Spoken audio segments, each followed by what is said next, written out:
Hello students, my self is Parminder Singh from प्रभ कृपा classes. आज का हमारा टॉपिक है क्रॉप प्रोडक्शन एंड मैनेजमेंट। इससे पहले हमने 3 वीडियोस अपलोड किए हुए हैं। उसमें हमने एनसीईआरटी क्वेश्चंस और जो इम्पोर्टेंट क्वेश्चंस होते हैं उनको हमने डिस्कस किया था।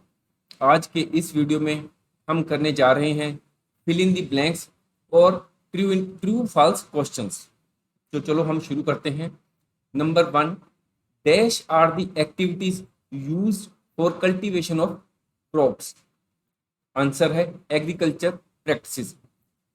The main steps for agricultural practices include preparation of soil, sowing, adding manure and fertilizers, irrigation and harvesting and storage। Agriculture practices जो होती हैं उसमें 7 स्टेप्स होते हैं। पहला होता है प्रिपरेशन ऑफ सॉइल, दूसरा होता है सोइंग, तीसरा होता है एडिंग मेन्योर एंड फर्टिलाइजर, और फोर्थ होता है इरिगेशन यानी कि watering to the field. Then होता है हार्वेस्टिंग, मतलब कि फसलों को काटना, और फिर स्टोरेज होता है। ठीक है। नेक्स्ट है question, dash improves the texture of the soil. Answer है ऑर्गेनिक मैटर। अब क्वेश्चन ये आता है कि टेक्सचर ऑफ सॉइल क्या होता है। टेक्सचर ऑफ सॉइल का मतलब होता है कि सॉइल की कंपोजिशन क्या है, सॉइल में कितने परसेंट ग्रेवल है, या कितने परसेंट सैंड है, सिल्ट है, या क्ले कितने परसेंट है। और जो ऑर्गेनिक मैटर होता है ये टेक्सचर ऑफ सॉइल को इम्प्रूव करता है। अब ऑर्गेनिक मैटर क्या होता है? ऑर्गेनिक मैटर होता है means dead remains of plants and animals in various stages of decomposition.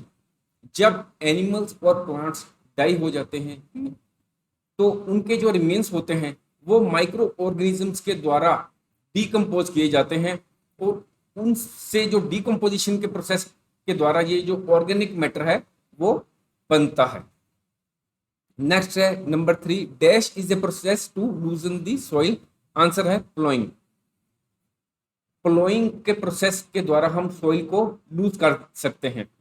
जब हम सॉइल को प्रिपेयर करते हैं तो उसमें एक तो आता है प्लोइंग, और एक स्टेप होता है उसमें प्रिपरेशन ऑफ सॉइल में levelling of the soil.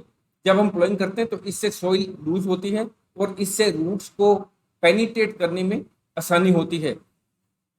Next point हमारा क्वेश्चन है, dash involves putting seeds in soil. जब बीजों को सॉइल में डालते हैं तो इसको क्या बोलते हैं? सोइंग। ये सेकंड स्टेप होता है एग्रीकल्चरल प्रैक्टिसेस में। नेक्स्ट पॉइंट है, dash include all plants other than crop. जब हम खेतों में क्रॉप को ग्रो करते हैं तो उसके साथ साथ कुछ दूसरे प्लांट्स भी जो ग्रो कर जाते हैं उसको हम वीड्स कहते हैं। हमको समय समय पर इन वीड्स को हटाने के लिए या मैनुअल सिस्टम अडॉप्ट करते हैं या वीडीसाइड्स जो केमिकल्स होते हैं उनको यूज करते हैं जिससे कि वीड्स खत्म हो जाएं। नेक्स्ट है हमारा 6th question, dash is the organic matter obtained from plant and animal waste. इसको कहते हैं, आंसर है हमारा manure. Manure is the organic substance obtained from the decomposition of plant and animal waste. Plant and animal waste के decomposition से जो बनता है उसको हम मेन्योर कहते हैं। मेन्योर जो है वो नेचुरली भी बन जाता है, जहाँ हो सकता है कि खेतों में फार्मर एक पिट मतलब कि एक खड्डा खोद कर उसमें एनिमल वेस्ट और प्लांट वेस्ट डाल दें, और वो समय के साथ जो माइक्रो ऑर्गेनिज्म है उनको डिकम्पोज करके मेन्योर तैयार हो जाए। नेक्स्ट है 7th, dash are chemical substances rich in nutrients such as nitrogen, phosphorus and potassium. Answer है फर्टिलाइजर्स। आपको जैसे पता ही है कि फर्टिलाइजर जो होते हैं वो बड़ी बड़ी फैक्ट्रीज में तैयार किए जाते हैं। ये सिंथेटिक होते हैं, मतलब कि मैन मेड होते हैं सब्सटेंसेस फर्टिलाइजर जो होते हैं। एक common weed that grow among the crops. आमतौर पर जो जंगली जड़ी बूटी कह लो या अनचाहे प्लांट्स है उनमें से एक मेन जो है उसको हम अमरंथस कहते हैं या चौलाई भी कहते हैं, जिसकी फोटोग्राफ आपके सामने हमने दी हुई है। नेक्स्ट है question 9th, dash like paddy मेज ग्रो वेल ड्यूरिंग जून अक्टूबर। इसका आंसर है खरीफ क्रॉप्स। खरीफ क्रॉप्स जो होती हैं, जैसे जिनकी एग्जांपल दी हुई है, पैडी जिसको हम राइस भी कहते हैं, मेज वो जून से अक्टूबर के मंथ में अच्छी तरह ग्रो करती हैं। ये जो खरीफ क्रॉप्स होती हैं ये रेनी सीजन में सो की जाती हैं, सो माने बीजी जाती हैं।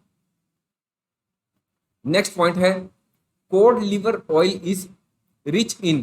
कोड लिवर ऑयल में क्या ज्यादा होता है? उसमें ओमेगा 3 फैटी एसिड्स होते हैं। ये आपके सामने कोड लिवर ऑयल कैप्सूल्स वैसे आपके सामने दिखाई गई है फोटो। कोड लिवर ऑयल जो होता है ये कहाँ से प्राप्त होता है? ये प्राप्त होता है कोड फिश के लिवर से, ठीक है। और कोड लिवर ऑयल में ओमेगा 3 फैटी एसिड्स के अलावा और क्या होता है?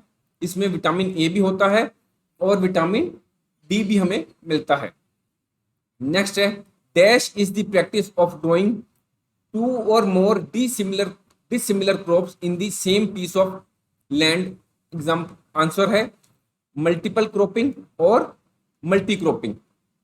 जब हम एक ही समय पर एक ही फील्ड में अलग अलग पोर्शंस में डिफरेंट क्रॉप्स को ग्रो करते हैं तो इसको हम मल्टीपल क्रॉपिंग कहते हैं। यानी कि to grow 2 or more crops in the same field at the same time is called multiple cropping। Next point है dash like wheat legumes grow well during November to April। Answer है rabi crops. Rabi crops जो होती हैं that are sown in winter season. ये सर्दी का मौसम हो, ठंडी का मौसम हो, तो उसमें जो रबी क्रॉप्स हैं जैसे वीट हो गए, लेग्यूम्स, ये अच्छी तरह ग्रो करते हैं। Plough contains a strong triangular iron strip called ploughshare. ये आपके सामने हमने एक प्लाउ जो एग्रीकल्चर इंप्लीमेंट है, एग्रीकल्चर में यूज होने वाला एक इंप्लीमेंट है, साधन है, उसको दिखाया गया है। इसमें ये आपके सामने जो नीचे है ये है प्लोशेयर। ये ट्रायंगुलर आयरन स्ट्रिप है जिसको प्लोशेयर कहते हैं। नेक्स्ट है dash is the removal of weeds. Weeds के हटाने को हम क्या कहते हैं? वीडिंग। वीडिंग होते हैं, वीड्स होते हैं अनचाहे प्लांट्स जो क्रॉप के साथ भी ग्रो हो जाते हैं। इनको हटाने, वीड्स को हटाने के प्रोसेस को हम वीडिंग कहते हैं। इस प्रोसेस को हम मैनुअली भी कर सकते हैं या हम इस प्रोसेस में वीडीसाइड्स जो केमिकल्स होते हैं उनको भी यूज कर सकते हैं। नेक्स्ट पॉइंट है ploughing help to dash the soil. Ploughing के से क्या होता है? इससे सॉइल लूज हो जाती है, नरम पड़ जाती है।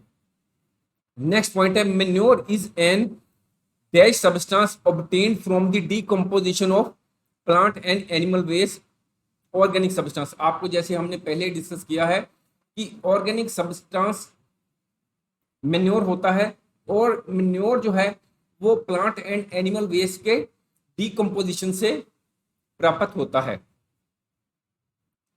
Dash are chemicals to control growth of weeds. Weeds के ग्रोथ को कंट्रोल करने के लिए कौन से केमिकल्स को यूज किया जाता है?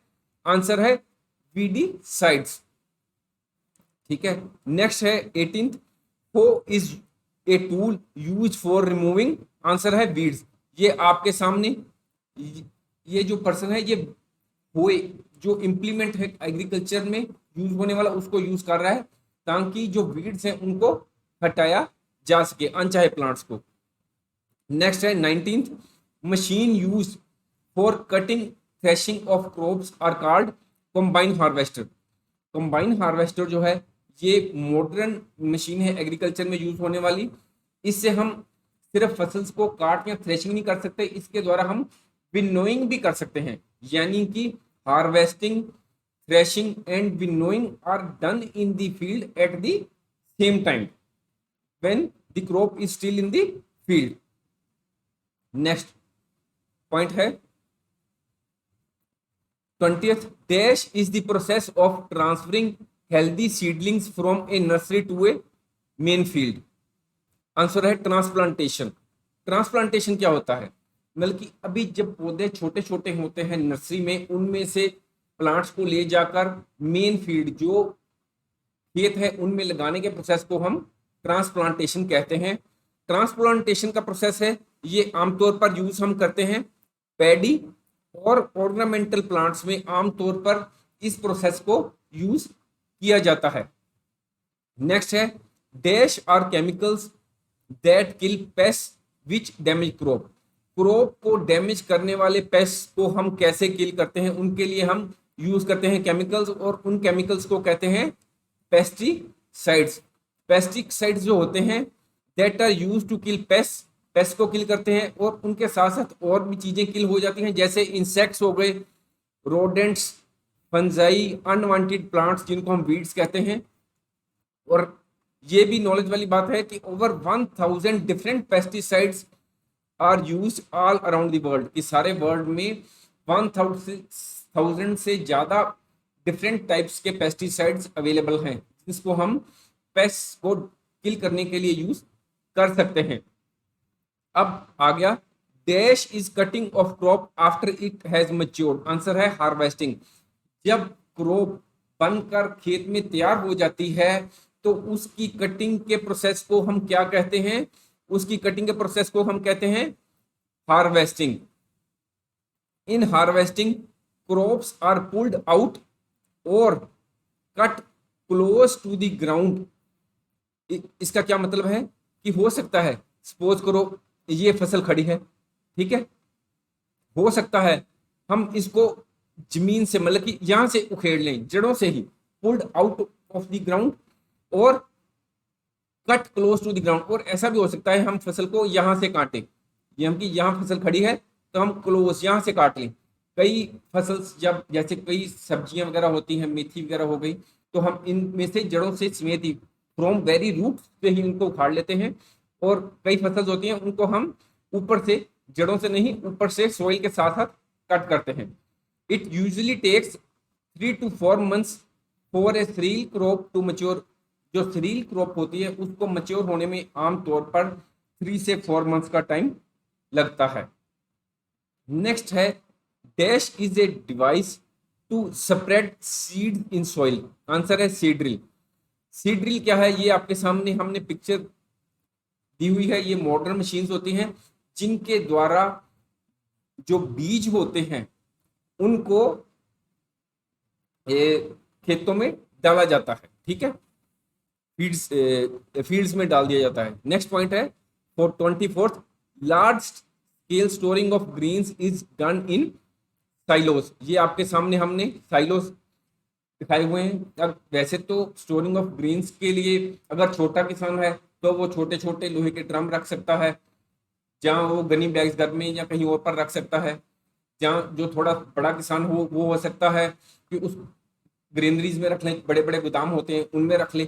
पर अगर बहुत ज्यादा स्केल पर हमने स्टोर करने हो ग्रीन्स, उसके लिए हम साइलोस, ये जो बड़े बड़े कंटेनर होते हैं उनमें ये स्टोर किए जाते हैं।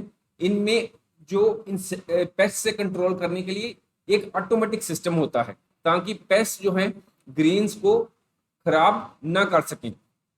नेक्स्ट पॉइंट है 25th, dash crop is harvested in October. Answer है खैरिफ। यानी कि वो कौन सी फसल है जिसको हम काटते हैं, कट करते हैं अक्टूबर के मंथ में, वो है खैरिफ क्रॉप, ठीक है। खैरिफ क्रॉप जैसे पैडी हो गई, ठीक है, राइस हो गई, है ना। 26th क्वेश्चन है the kind of crop grown only for sale profit is called cash crop. Cash crop वो क्रॉप होती है जिनको हम सिर्फ बेचने के लिए, प्रॉफिट कमाने के लिए ही ग्रो करते हैं, पर्सनल यूज के लिए नहीं ग्रो करते। इनकी एग्जांपल्स हैं टी, कॉफी, रबड़, कोकोनट। इनके बहुत से बड़े बड़े जो होते हैं ना, गार्डन्स कह लो, बाग कह लो, वो लगाए होते हैं और उनमें ये टी, कॉफी वगैरह उगाई जाती है। 27th क्वेश्चन है dash is use to till the soil in agriculture. Agriculture में सॉइल को टिल करने के लिए किस चीज को यूज किया जाता है वो आपके सामने हमने पिक्चर में दिखा दिया है। हम प्लो को यूज करते हैं, ये जो इम्प्लीमेंट ट्रैक्टर के साथ में लगा हुआ है इसको हम प्लो कहते हैं। नेक्स्ट है 28th, in dash type of irrigation water is spread on the plants using rotating sprinkler. Rotating sprinkler के द्वारा अगर वाटर को स्प्रे किया जाता है तो उस टाइप की इरिगेशन को हम क्या कहते हैं, उस टाइप की इरिगेशन को हम कहते हैं स्प्रिंकलर। ये देखिए आप, ये स्प्रिंकलर लगे हुए हैं और इनके द्वारा ऐसे खेतों में पानी डाला जाता है जैसे रेन हो रही है। ये मॉडर्न मेथड्स जो आपको हमने पिछले वीडियो में डिस्कस किए थे इरिगेशन के, वो है, एक है स्प्रिंकलर इरिगेशन मेथड और दूसरा है drip irrigation method. Next point है 29th, cattle feed made from cereals and wheat is called concentrates. वो कैटल फीड जिसमें सीरियल्स भी हो और व्हीट भी हो उनको कॉन्सेंट्रेट्स कहते हैं। ये वे एनिमल फीड होती है कॉन्सेंट्रेट्स जिसमें एनर्जी और प्रोटीन बहुत ज्यादा होते हैं पर इसमें फाइबर कम होते हैं, यानी कि कंसंट्रेट्स में फाइबर कम होते हैं और एनर्जी और प्रोटीन ज्यादा होते हैं। कंसंट्रेट्स की एग्जांपल दी हुई है कॉर्न, सोयाबीन, ओट्स और व्हीट। नेक्स्ट पॉइंट है rearing of birds for eggs and meat is called poultry. अगर हम पोल्ट्री की बात करें तो ज्यादातर हम आमतौर पर हम बात करते हैं चिकन की, कि चिकन के जो एग्स हैं या मीट है उनको चिकन के बर्ड्स को इसीलिए पाला जाता है, ग्रो किया जाता है या रीडिंग की जाती है क्योंकि उनसे हमें एग्स और मीट प्राप्त होता है। वैसे तो पोल्ट्री में और भी कई बर्ड्स, अगर हम पोल्ट्री के टोटल बिजनेस की बात करें तो उसमें सिर्फ चिकन ही नहीं आते, और भी कई तरह के बर्ड्स आ जाते हैं। ठीक है, नेक्स्ट पॉइंट है 31st, इसमें है animal food is rich in. Animal food में कौन सी सब्सटेंस है जो ज्यादा होता है, वो होता है प्रोटीन। ठीक है, एनिमल फूड की कुछ एग्जांपल्स हैं fish, meat, milk and eggs. Next है 32 question, second, large grasses cultivated for their nutritious seeds are called cereals. Cereals जो होते हैं वो लार्ज ग्रासेस की तरह होते हैं, उनके ऊपर जो सीड्स होते हैं उनकी न्यूट्रिशियस वैल्यू के लिए उनको ग्रो किया जाता है। Conversion of proteins into ammonia is called ammonification. Next है 34th, A milch animal is one. Milch animal किसे कहते हैं? मिल्च एनिमल उसे कहते हैं दैट यील्ड्स मिल्क, जो हमें दूध देता है उसको मिल्च एनिमल कहते हैं, जैसे काऊ हो गए। अगला पॉइंट है 35th, रियरिंग हनी बीज। हनी बीज को हम अगर रियर करते हैं, पालते हैं, अगर मधुमक्खियों को हम पालते हैं तो उसको हम क्या कहते हैं? उसको हम एपीकल्चर कहते हैं। ये आपको रियरिंग ऑफ बीज यानी कि एपीकल्चर की एक फोटो आपके सामने दी गई है। ठीक है, 36th, allowing a field to remain free of crops for one or more seasons is called dash. यानी कि अगर हम किसी खेत में थोड़े समय के लिए 1 या 2 सीजन्स के लिए कुछ भी ग्रो ना करें, यानी कि उस फील्ड को खाली रहने दें, तो इसको क्या कहते हैं? इसको हम फैलो कहते हैं। ठीक है, इससे क्या होता है? It allows the field to regain. इससे क्या होता है? न्यूट्रिएंट्स रीगेन हो जाते हैं सॉइल में। अब हम थोड़ी सी डिस्कस करते हैं। Fallow is a farming technique, ये एक फार्मिंग टेक्निक है in which field is left without sowing, जिसमें हम कोई भी बीज जो है खेतों में नहीं डालते 1 या 2 सीजन के लिए, ताकि सॉइल की फर्टिलिटी इंप्रूव हो और उसमें ऑर्गेनिक मैटर स्टोर हो सके। अब हमारे सामने आ गए state whether the statements given are true or false. अब हमें बताना है कि जो स्टेटमेंट्स नीचे दी हुई हैं उनमें से कौन सी बात ठीक है और कौन सी बात गलत है। क्वेश्चन नंबर 1 है harvesting is the cutting down of the mature crop. हमने जैसे पहले डिस्कस किया था, जब क्रॉप फील्ड में बनकर तैयार हो जाए, मैच्योर हो जाए, तो उस कट करने के प्रोसेस को हम हार्वेस्टिंग कहते हैं, इसलिए ये ट्रू हो गया। नेक्स्ट पॉइंट है, in sprinkler system the water falls drop by drop just at the position of the roots. Answer है फॉल्स। हमने पिछली वीडियो में भी डिस्कस किया था कि मॉडर्न मेथड्स ऑफ इरिगेशन है स्प्रिंकलर सिस्टम, जिनमें हम स्प्रिंकलर को यूज करते हैं, और स्प्रिंकलर सिस्टम में रेन की तरह जो पानी है वो ऐसे आता है फील्ड में जैसे रेन हो रही हो, ठीक है। और जो ड्रॉप बाय ड्रॉप आता है वो होता है ड्रिप इरिगेशन सिस्टम, जिसमें जो वाटर की जो ड्रॉप्स हैं वो रूट्स या रूट्स के आसपास ऐसे पड़ती हैं जैसे बाय ड्रॉप, उसको ड्रिप इरिगेशन सिस्टम कहते हैं। इसलिए स्प्रिंकलर इरिगेशन सिस्टम में जो वाटर है ड्रॉप बाय ड्रॉप नहीं गिरता, ठीक है। इसलिए ये जो क्वेश्चन है, ये जो स्टेटमेंट है, ये फॉल्स है। नेक्स्ट है, removal of grains from chef is called threshing. ये है फॉल्स। ये हम देखते हैं कि थ्रेशिंग कहते किसे हैं। पहले थ्रेशिंग क्या होता है, ये जो ग्रेन्स होते हैं ना, ये इस तरह का होता है, कोई भी व्हीट का ले लें ग्रेन या किस, इसके ऊपर थोड़ा सा ना हल्का सा कवर सा होता है जिसको हम चेफ कहते हैं, हस्क कहते हैं, या उसकी आउटर कवरिंग होती है। अगर आपने पिछली वीडियो हमारे देखे हो तो हमने उसमें इसी पॉइंट पर चेफ की ग्रेन की एक फोटो दिखाई थी जिसके ऊपर चेफ कवर था, ठीक है। ये जो थ्रेशिंग का प्रोसेस होता है, इसमें से हमने ग्रेन्स के ऊपर से ये चेफ को उतारना होता है, ठीक है। ये जो स्टेटमेंट है इसमें है removal of grains from the chef. अगर यहां पर लिखा होता removal of chef from the grains is called threshing, तो ये ठीक होता। ये जो लिखा हुआ उल्ट लिखा हुआ है रिमूवल ऑफ ग्रेन्स, ग्रेन्स को नहीं हम उतार रहे चेफ से, हमने चेफ को ग्रेन्स से उतारना होता है, तो उसको थ्रेशिंग बोलते हैं। इसलिए ये जो स्टेटमेंट है गलत है। जो विंड विनोइंग होती है,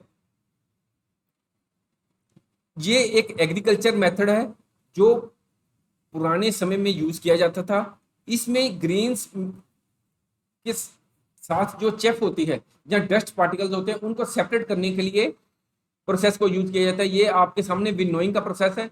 ये मेन जो ग्रेन्स हैं वो नीचे गिर रहे हैं, और हवा के प्रोसेस के कारण ये जो चेफ है या डस्ट पार्टिकल्स हैं या थोड़ी बहुत हस्क जो बाकी बच गई है थ्रेशिंग के प्रोसेस के बाद, ये रिमूव होकर परली तरफ गिर रही है, दूर की तरफ गिर रही है। नेक्स्ट पॉइंट है, removal of husk from gains is called threshing. Answer है ट्रू। ये आपके सामने हमने थ्रेशिंग का प्रोसेस शो किया हुआ है। ये थ्रेशिंग का प्रोसेस मैनुअल भी हो सकता है, जैसे ये आगे इन्होंने आयरन का ड्रम रखा हो, उस पर ये जो है ग्रेन्स का जो है उनको थ्रेशिंग कर रहे हैं, बीटिंग कर रहे हैं जो फसल को, और इससे जो ग्रेन्स हो जाते हैं वो स्टेम से अलग हो जाते हैं, और इस प्रोसेस में चेफ जो है वो भी ग्रेन से अलग हो जाता है। ये जो थ्रेशिंग है इसके लिए हम मशीन्स को भी, मॉडर्न मशीन्स जैसे थ्रेशर और कंबाइन हार्वेस्टर को भी यूज कर सकते हैं। अब हमारे पास क्वेश्चन है fifth, proper storage of grain is necessary to protect them from pest and microorganisms. यहाँ क्वेश्चन है कि क्या ऑर्गेनिजम्स और पेस्ट से कंट्रोल, ऑर्गेनिजम्स से जो है ग्रेन्स को प्रोटेक्ट किया जाना चाहिए, उनके लिए प्रॉपर स्टोरेज होनी चाहिए जो इन ग्रेन्स की। तो आंसर है हाँ, इनकी प्रॉपर स्टोरेज होनी चाहिए। अगर हम इनको प्रॉपरली स्टोर नहीं करते, वैसे तो प्रॉपर स्टोर करने के लिए हम जो छोटे किसान हैं वो छोटे छोटे ड्रम्स यूज कर सकते हैं, या उनके पास गनी बैग्स होते हैं।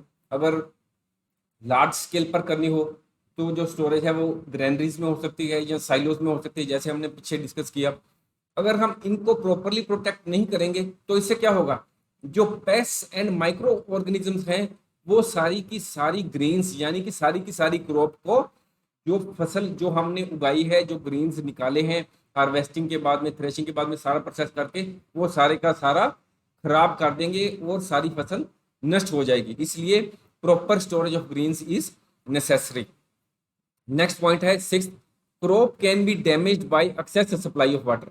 या अगर पानी की सप्लाई ज्यादा हो तो इससे क्रॉप को कोई नुकसान होता है? हाँ, होता है। कैसे होता है? सपोज करो ये फील्ड है, यहाँ पर हमने क्रॉप्स को ग्रो किया हुआ है, ठीक है। और फसल में हमने जो खेत है उसमें हमने पानी 1-1 फुट 2-2 फुट यूज कर दिया है, जबकि फसल के लिए जरूरी नहीं है। जो फसल हमने ग्रो की है उसके लिए पानी की इतनी आवश्यकता नहीं है। तो इससे क्या होगा, जो ये जो रूट्स हैं वो सॉइल को अच्छी तरह पकड़ नहीं पाएंगी, क्योंकि जो सॉइल है वो लूज हो जाएगी और समय के साथ ये जो प्लांट्स खड़े हुए हैं ये अल्टीमेटली सॉइल में गिरकर खत्म हो जाएंगे और जो सारी की सारी क्रॉप है वो डिस्ट्रॉय हो जाएगी। इसलिए ऑप्टिमम सप्लाई, जितनी सप्लाई पानी की क्रॉप को चाहिए उतनी ही पानी की सप्लाई देनी चाहिए। कुछ फसलों को पानी ज्यादा चाहिए होता है और कुछ को कम चाहिए होता है, इसलिए optimum supply of water is necessary for any of the crop depending upon the type of the crop. Next point है 7th, supply of water to crops at appropriate intervals is called irrigation. Answer है true. Irrigation का मतलब ही यही, meaning ही यही होता है कि जो क्रॉप को जितना पानी चाहिए, यानी कि अप्रोप्रिएट इंटरवल पर, हो सकता है उसको एक दिन बाद पानी देना पड़े फसल के अनुसार, क्रॉप के अनुसार, depending on the type of the crop, या सुबह शाम अगर गर्मियां हैं यानी कि समर सीजन है, गर्मी का मौसम है, तो हो सकता है दिन में 2 बार पानी लगाना पड़े, ठीक है ना। या कई फसल ऐसी होती है 2 दिन बाद या 3 दिन बाद, ठीक है ना। इसलिए supply of water to crops at appropriate intervals is called irrigation, यानी कि watering of giving water to the crops at appropriate intervals is called irrigation. Next point है 8th, kharif crops need more water than rabi crops. Answer है true. क्यों? क्योंकि kharif crops are sown in the month of June, जो कि summer का season होता है। जून के महीने में इनको सो किया जाता है, इनके बीज बीजे जाते हैं और इस मंथ में बहुत ज्यादा गर्मी होती है जून जुलाई में, तो इसलिए इस फसल को पानी की ज्यादा जरूरत होती है। नेक्स्ट पॉइंट है 9th, weeding involves removal of weeds, unwanted and uncultivated plants. Unwanted का मतलब होता है जिन प्लांट्स को हम नहीं चाहते, अनकल्टिवेटेड का मतलब है कि जिन प्लांट्स को हमने ग्रो ही नहीं किया, जिसके लिए हमने बीज खेतों में नहीं डाले, अनवांटेड प्लांट्स हो गए या कोई जंगली जड़ी बूटी हो गई, उनको हटाने के प्रोसेस को हम वीडिंग कहते हैं। यही ट्रू है। वीडिंग क्यों जरूरी है? Weeding is essential as weeds compete with the crops plants for water, nutrient, space and light।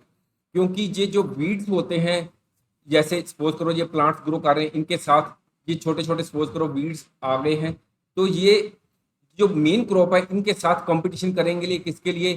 Soil में से वाटर के लिए compete करेंगे, ये जो है सूरज से सनलाइट के लिए compete करेंगे, और इनको स्पेस भी चाहिए होगी, ये स्पेस के लिए भी करेंगे, ठीक है। लाइट और न्यूट्रिएंट्स जो सॉइल से मिलते हैं उनके लिए भी ये compete करते हैं। इसलिए जो प्रोसेस वीडिंग का है ये भी एक एग्रीकल्चर प्रैक्टिसेस में एक इंपॉर्टेंट स्टेप है जब हम क्रॉप को ग्रो करते हैं। नेक्स्ट पॉइंट है 10, manures are very rich in plant nutrients like nitrogen, phosphorus and potassium. क्या मैन्योर जो होते हैं, मैन्योर क्या होता है? जैसे मैंने आपको पहले ही डिस्कस किया है, मैन्योर क्या है? ये एनिमल प्लांट और प्लांट्स, एनिमल्स के डेड रिमेन्स होते हैं या प्लांट्स जो डाई हो जाते हैं उनके जो रिमेन्स होते हैं वो जब सोइल में पड़े रहते हैं तो जो माइक्रो ऑर्गेनिज्म है उनके द्वारा वो डिकम्पोजिशन होती है और मैन्योर बनते हैं, ठीक है। और क्वेश्चन है कि क्या ये रिच होते हैं, इनमें बहुत ज्यादा नाइट्रोजन, फास्फोरस और पोटेशियम होता है? नहीं, गलत है। Manure is relative less rich, इनमें कम मात्रा में पाए जाते हैं nitrogen, phosphorus and potassium as compare to fertilizers. यानी कि फर्टिलाइजर जो होते हैं, जो मैन मेड होते हैं फर्टिलाइजर्स, जिनको हम इंडस्ट्रीज में बनाते हैं बड़ी बड़ी, वो ज्यादा रिच होते हैं, उनमें नाइट्रोजन, फास्फोरस और पोटेशियम की मात्रा ज्यादा होती है। नेक्स्ट पॉइंट है functions of manures and fertilizers are different. क्या फर्टिलाइजर और मैन्योर का फंक्शन डिफरेंट है? गलत है, फॉल्स है। क्यों? क्योंकि manure and fertilizers are added to soil to increase the fertility. इनका मेन एम क्या है, इनका फंक्शन क्या है कि सॉइल की जो उपजाऊपन है, फर्टिलिटी को इंक्रीज करना, दोनों का मकसद जो एम है वो एक ही है। नेक्स्ट पॉइंट क्या है? तो 12th, sowing of seeds at varying depth and distance gives good yield. इसका कहने का मतलब है, सपोज करो कि अगर हम डिफरेंट डेप्थ, सपोज करो एक बीज यहाँ पर डाल दिया, एक नीचे, एक यहाँ पर डाल दें, एक ऊपर रख दें, एक नीचे, एक इधर, यानी कि डिफरेंट डेप्थ पर रखेंगे तो क्या अच्छी यील्ड होगी। या डिस्टेंस जो है वो भी डिफरेंट हो, सपोज करो एक यहाँ पर डाल दे, कुछ यहाँ पर, कुछ यहाँ पर, डिफरेंट डिस्टेंस पर और डिफरेंट डेप्थ पर डालें तो क्या प्रॉपर यील्ड मिलेगी? आंसर है फॉल्स। अगर हम प्रॉपर डेप्थ, अगर हमें सपोज करो 2 इंच पर, साइंटिफिकली जो भी प्रेस्क्राइब्ड होता है कि अप्रोप्रिएट डेप्थ और अप्रोप्रिएट डिस्टेंस पर अगर हम ग्रो करेंगे, सपोज करो अगर हम डिस्टेंस बिल्कुल सपोज करो नजदीक नजदीक हमने बीज डाल दिए तो क्या होगा, ये इकट्ठे ही ग्रो कर जाएंगे सारे प्लांट्स यहाँ पर। यानी कि अगर हम प्रॉपर डिस्टेंस मेंटेन करो, सपोज करो मतलब कि ग्रो करने के लिए अप्रोप्रिएट डेप्थ पर डालें, प्रॉपर डिस्टेंस रखें, तो इससे क्या होगा, उनको प्रॉपर सनलाइट मिलेगी, प्रॉपर हवा, प्रॉपर पानी और प्रॉपर न्यूट्रिएंट्स मिलेंगे, और प्रॉपर डेप्थ पर डालेंगे तो इससे जो है वो प्रॉपरली ग्रो कर पाते हैं। ठीक है, और जो फसल की जो यील्ड है वो बहुत ज्यादा होती है। इस क्वेश्चन को हमने पिछले वीडियो में भी हमने अच्छी तरह डिस्कस किया था। नेक्स्ट पॉइंट है 13th, paddy requires a lot of water.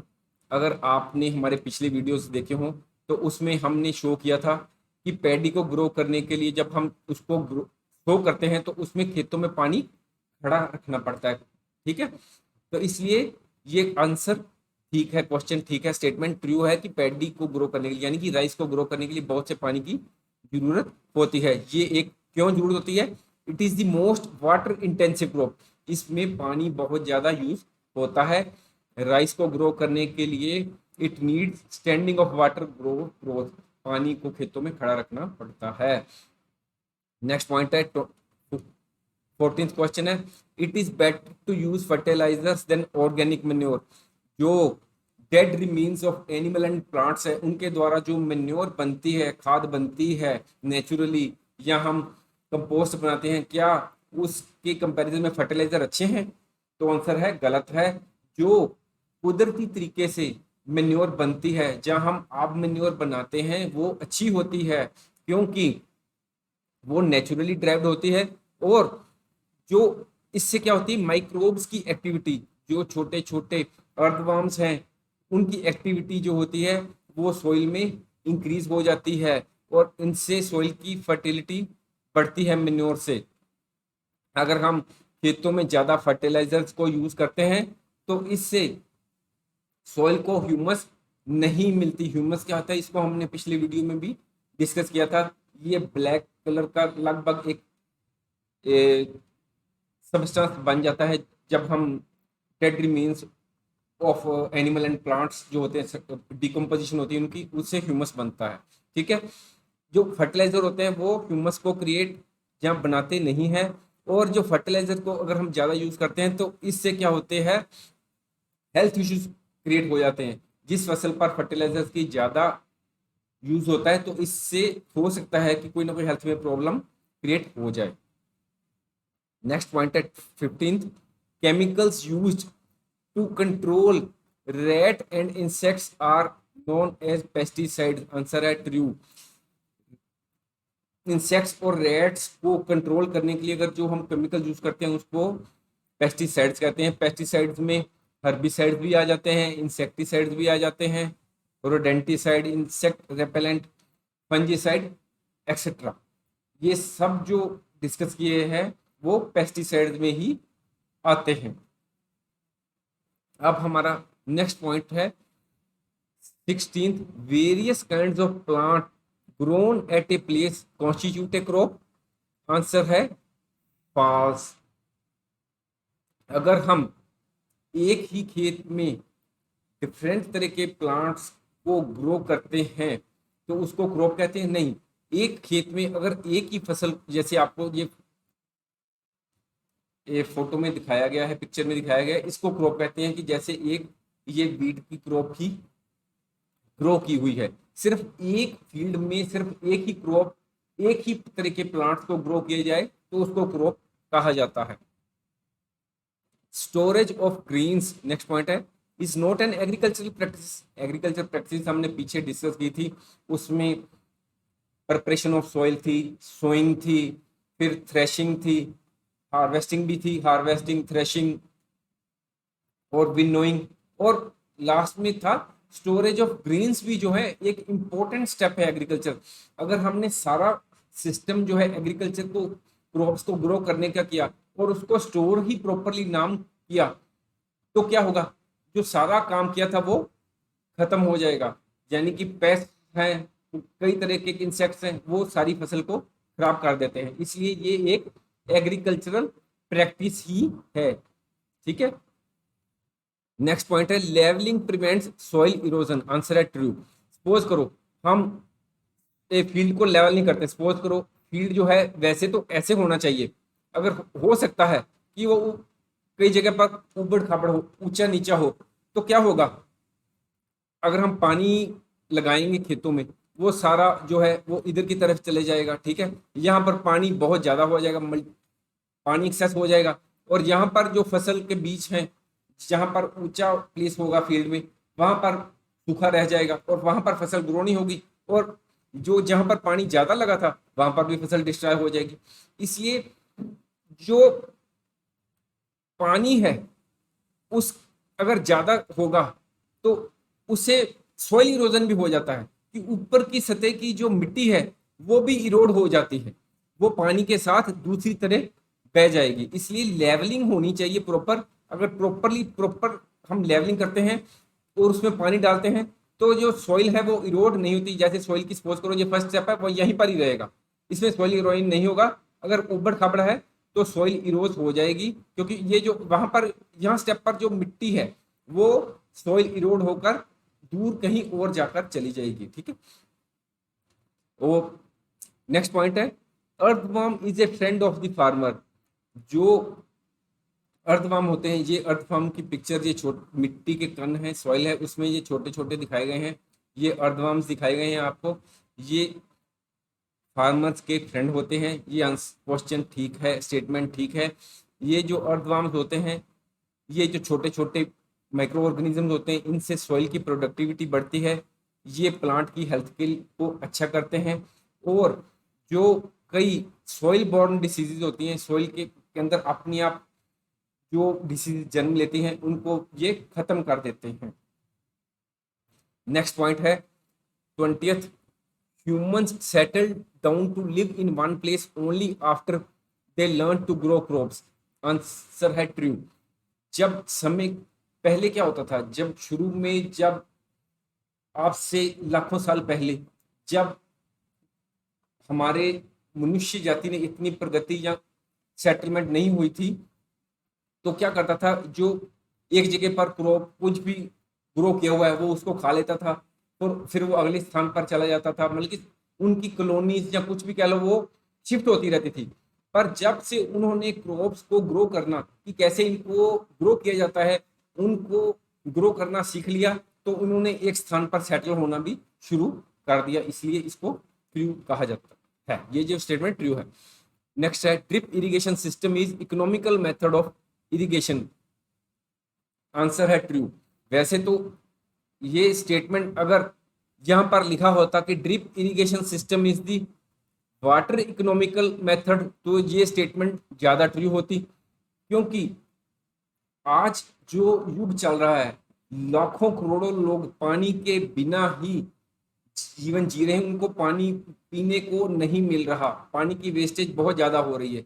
इसलिए मैं यहाँ पर ड्रिप इरिगेशन सिस्टम को, वैसे तो ड्रिप इरिगेशन सिस्टम फील्ड में लगाना हो तो बहुत से पैसे खर्च करने पड़ेंगे, क्योंकि सारे फील्ड में हम इन पाइप को बिखेरना पड़ेगा। अगर हम फाइनेंशियली बात करें तो ये महंगा पड़ेगा, ठीक है, ये कॉस्टली होगा। पर हम आज के युग में अगर मेरी बात करें अपने लेवल पर, तो हम वाटर, ये एग्जैक्ट क्वेश्चन बनेगा, ये वाटर इकोनॉमिकल बनेगा, कि इससे पानी की बहुत बचत होती है, क्योंकि जो पानी है वो सिर्फ drop by drop at the appropriate level of the root और उसके साथ साथ ही पड़ेगा। नेक्स्ट पॉइंट है crop rotation helps to increase fertility of the soil. क्या इससे सॉइल जो जगह है उसकी उपजाऊपन बढ़ती है फील्ड की? आंसर है ट्रू। क्रॉप रोटेशन में क्या होता है? क्रॉप रोटेशन में होता है कि एक सीजन में सपोज करो लेग्यूमिनियस क्रॉप्स को उगा लिया, ठीक है, और दूसरे में नॉन लेग्यूमिनियस क्रॉप्स को हम ग्रो कर लेते हैं। इससे क्या होता है कि जो एक फसल के द्वारा अगर नाइट्रोजन की फील्ड में कमी भी हो जाती है तो हम नेक्स्ट जो होती है वो लेग्यूमिनियस क्रॉप्स को ग्रो करते हैं ताकि फसल के न्यूट्रिएंट्स और सॉइल के जो न्यूट्रिएंट्स हैं उनकी कमी को पूरा हो जाए। जैसे क्लियर भी हुआ है कि crop rotation improves the fertility of the soil by replenishing it with nitrogen and hence increases the production of food grains।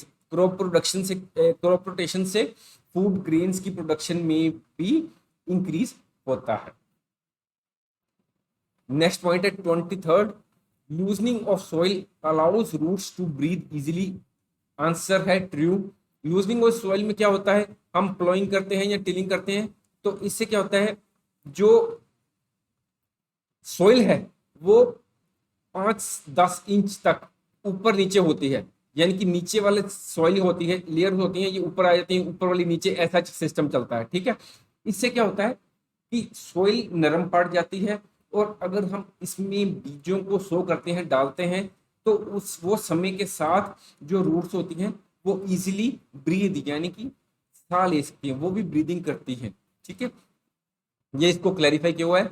The air enters easily through loosening soil and root can breathe easily even